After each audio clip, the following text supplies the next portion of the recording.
present their experience in trying to negotiate something, and particularly maybe some realization of what you could have done better to handle it better, and maybe even how to potentially have avoided it in the first place.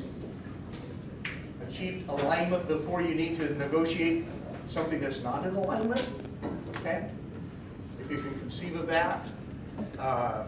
Anyway, we'll ask you to sort of write that up and actually submit it to as an essay on Monday. Yeah, the same topic. Okay. I'm particularly concerned about motivations and how you can put yourself in the shoes of others. Okay, let me start out with a description of a situation that occurred to me. This was nearing the completion of the stadium project that I showed you from time to time. And I came to the realization after a couple of commitments had been missed by a hollow metal door supplier that I needed to look deeper into why the hollow metal doors had not arrived. Okay? The single point of contact, my supplier's rep, had made several commitments, 2 commitments, neither one of which came to fruition. And we had 65,000 people showing up for the first game, and we got a problem. There might not be doors on the restrooms. Okay? That's a big problem, right? So I go to the rep and I say, okay, I've got to know who the manufacturer of these hollow metal doors is. I want to call them. So he gave me the hollow metal door manufacturer. I get on the phone with them. I say, what's up with this hollow metal door delivery stuff? And the manufacturer says, well, I haven't even, he looks at his notes, he says, I haven't even got the release yet to buy the material so that I can make those doors.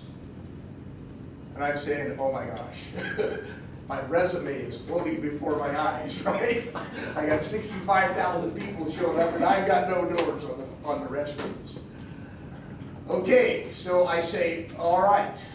Now keep in mind there's a process here that I'm trying to illustrate.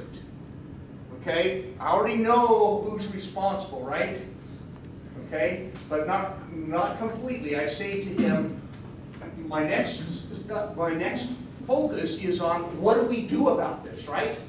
How do we solve this? Okay, so I asked him, I said, okay, what would it take? I told him, I laid it out. I said, hey, we got 65,000 people showing up for our first game, and we got no doors on the restrooms.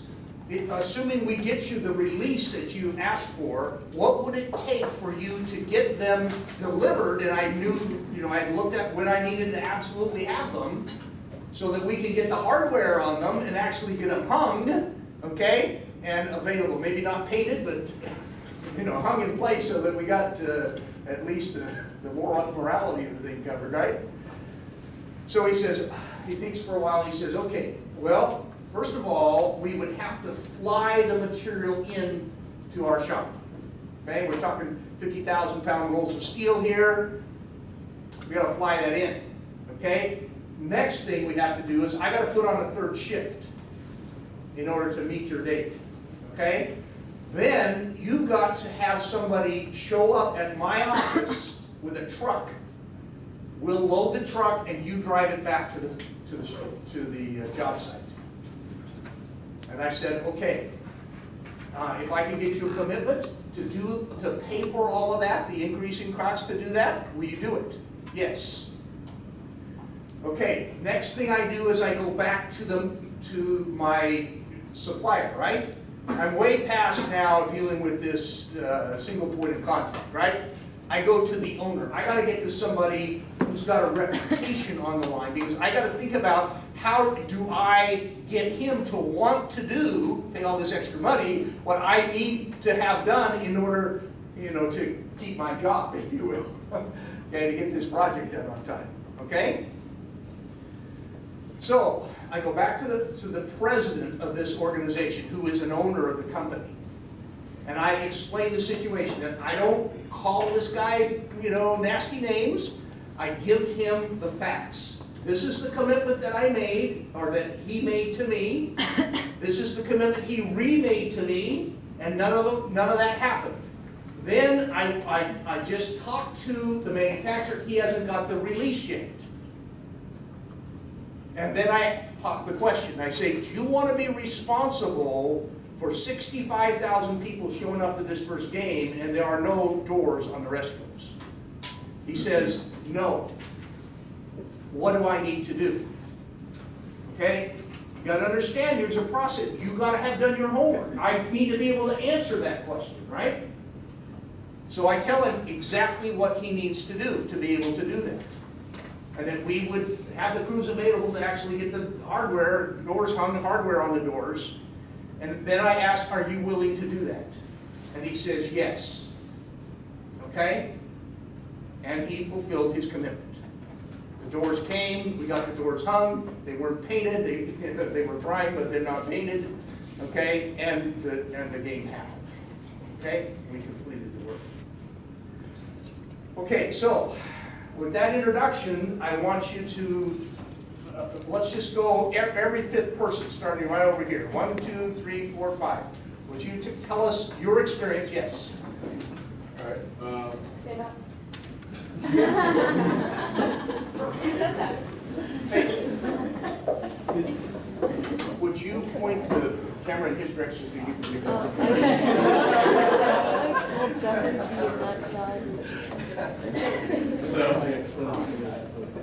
Okay, go ahead, sir. This summer I was working on putting bid packages together, recommending subcontractors for our owner, and so we put out a notice to bid, and we got all these bids back, and so our negotiation process dealt with one subcontractor in particular, and they had a good price on general trades bid package, but we were trying to work with them to get multiple at a lower price. So we're trying to cut their prices but give them more work. So it's kind of a back and forth between our company and them, trying to make them feel like they're not getting screwed out of money, but also so we can get a good price for also not having more people to get hired. Okay, how did it go? Well, I mean, we just said, this is more work for you guys. We're doing a lot of these stores down the road, so if you do this well, then you're guaranteed to get the next jobs, and we can work on a price later on too. So as long as the first job goes well, then we can almost promise a better relationship down the road. They kind of bid on that. Okay, did they feel like you were bid shopping and trying to drive them down without any benefit, or did they grasp the benefit? No, they're, pretty receptive about it. The only thing I didn't really like was cutting their price on the initial bid package, the general trades package that they were talking about, or that they initially bid on. So what we did was said they can bid that one for that price, and then we just cut that just a little more, and then they kind of evened out at the end. Okay, thank you. Any questions? All right, let's go 5 more. 1, 2, 3, 4, 5. Made templates for our conduit that set our angle to hold the conduit up, and we're pouring our beds for a base for a wind turbine. And we got a quote like a couple months before we needed them on when we were going to use them, but then the owner pushed the project start date back, so then we didn't order them, and I was waiting on an order from our project manager so I could release them. And then when we were able to release them, we needed them in 2 weeks, but the quote said they would take 5 weeks to get them. So I talked with the person that was building the templates, and we got what we needed pretty much when we needed it that day. So we got the 3 we needed the first week, and then we got 3 released every week after that. So. Very good. So instead of waiting for the full the order, you broke it up so you could get what you needed as it came along and they could meet it. Yeah. Excellent. Very good. You see how you look at it from their point of view and say, how can they be successful in giving what we're asking for, not just direct them. Excellent. Okay, let's go 5 more. 1, 2, 3, 4, 5. Alright, so this past summer I was working on the high rise, and the architect messed up the door openings, and the drywall people had already hung their drywall, painters painted, carpet was put in, and nobody got it. And then we had to rework and then negotiate a change order for basically every level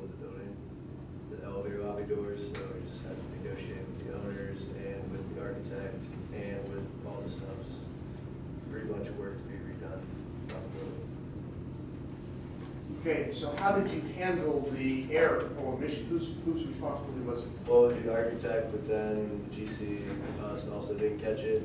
And then the drywall guys, their foreman could have caught it as well. But we basically just said it was everybody's fault, so everybody just kind of split the cost. And everybody, not one person really just paid for it all. Okay, excellent. So the same sort of thing that I've experienced many times. You know, it's hard to really assign, you know, a value distribution. Sometimes that obvious, but usually it is when you split the cost. Okay, very good. 1, 2, 3, 4, 5. So this is not work related, it's kind of like a personal story. This summer I took a lunch break, and on the lunch break we were hanging out in the mall. We went to a couple different watch stores, and I was looking to get my battery replaced on one of my watches. And I went into one, and it was a certain amount. Went into another one, it was more, but that other place had another watch that I wanted to get.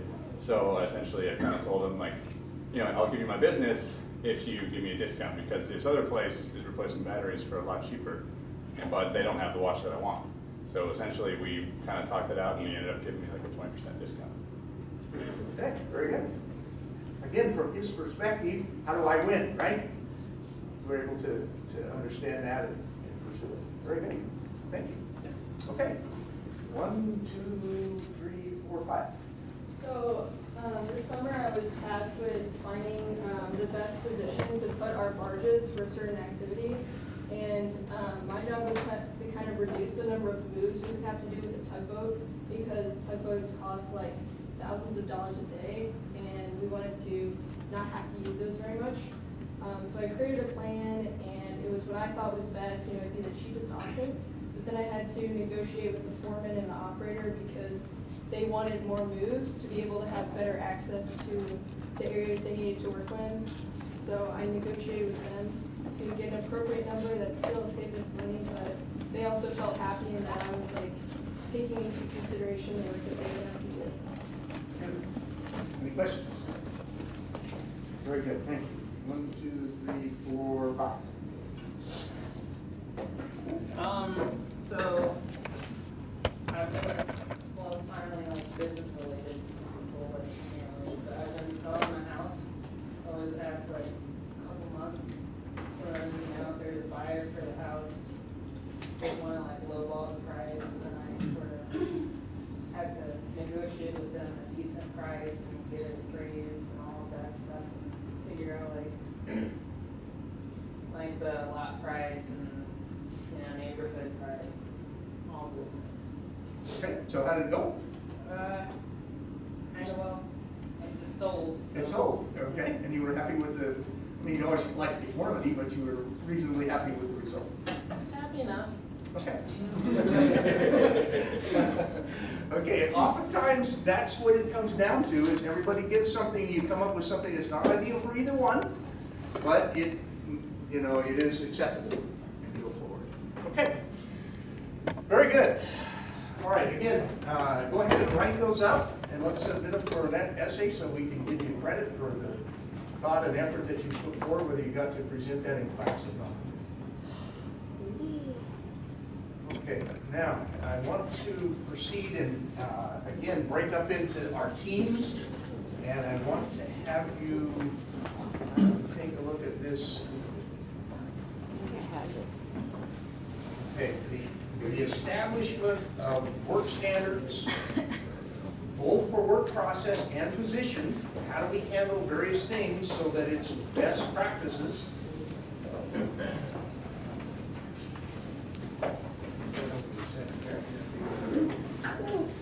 Has been proven to be essential. If we don't have a standard and we try to improve something, we don't have anything to improve. Now, if we haven't got a standard, the first thing to do is to establish what we consider the standard. And then we can work it, that is, apply it on projects and say, okay, what do we do now if we're not getting what we expect to get consistently and reliably? What do we do differently so that we do get it over and over again, being performed as best practice, okay? So examples, we started talking about some of these. the use of forms, integrating those with both the engineering and the client. Remember a project where this integration did not occur, and we get about 2/3 of the way through the concrete. The owner's rep goes out on the site and he says, hey, you know what? I don't like that. I don't like the fact that it's sharp on the edges. You should have put a 3/4 inch feature strip in the side so it, you know, when I drive a truck past it and I hit it, it doesn't cut my tire. You should have finished the surface of the concrete. We don't like the fact that when you pulled the concrete forms off, there was a bunch of holes and all kinds of gaps in the concrete that you had to go back and fill that in and rub the concrete. We wanted you to use a vibration combination of slump and vibration that would have got rid of that. And then when you pulled the forms, rubbed it with a carborundum stone so that you're not adding something that's over freeze-thaw cycles is going to peel off. Okay? Well, that wasn't in the specifications. No, but that's what we wanted. Okay, so now what do we do? Okay?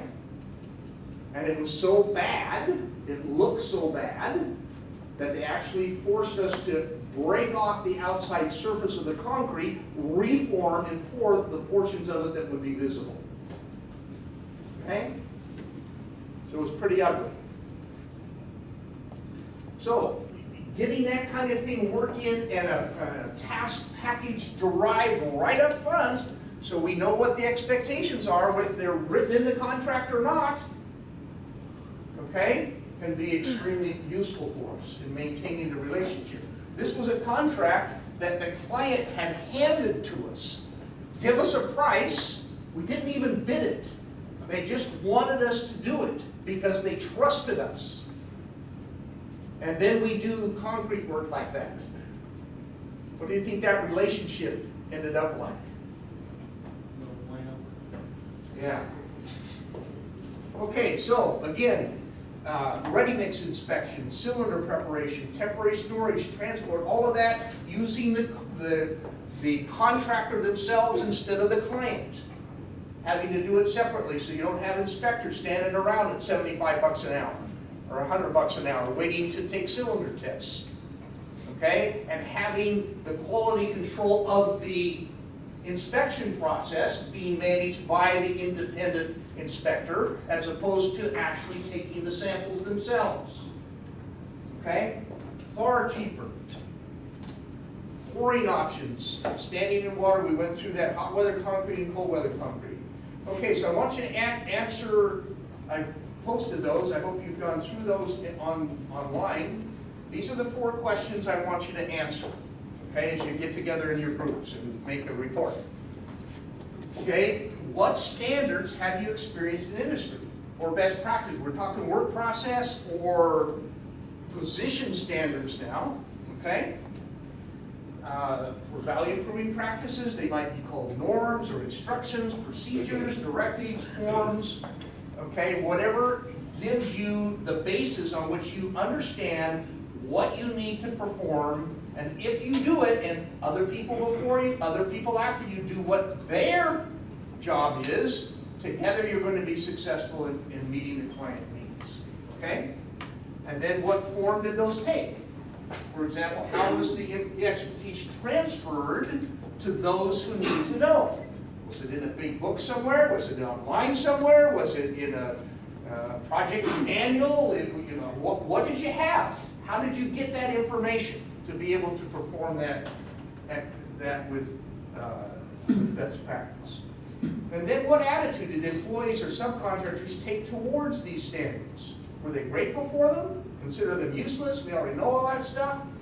Were they threatened or even intimidated? Find them irrelevant? It's obvious. Thanks, but we don't need them. Been there, done that. What was the attitude of people towards using the standards? Okay? And then, in your opinion, would improvement come from an increased reconsideration of circumstances likely to or at risk of being faced by the construction crews?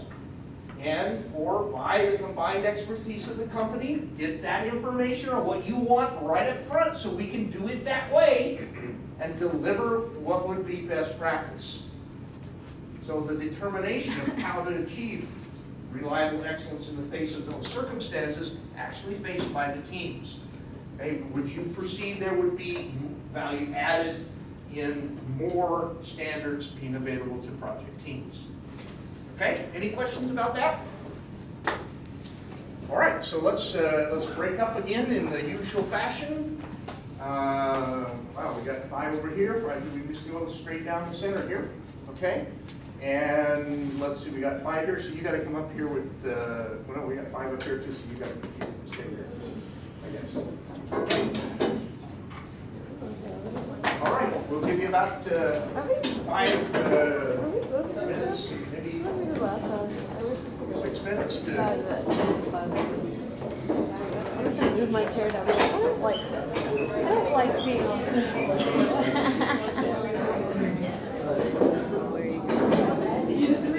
Pick a new, somebody that hasn't been a spokesman before. Spread it around. Is this on black? What? Is that on black? This is not. I handed it out on class. Oh. On Friday, I handed that out in class with that.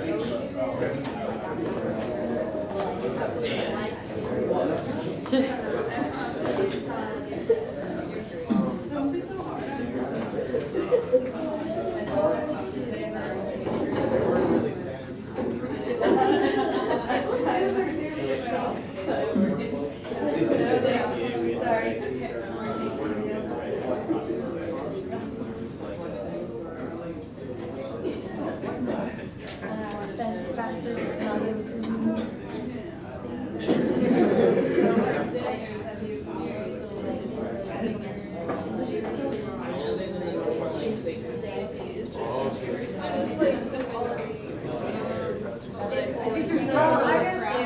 I guess my project was like a team for like a month. I've heard a lot of random mentions of like, there's code and then there's like waste best practices. I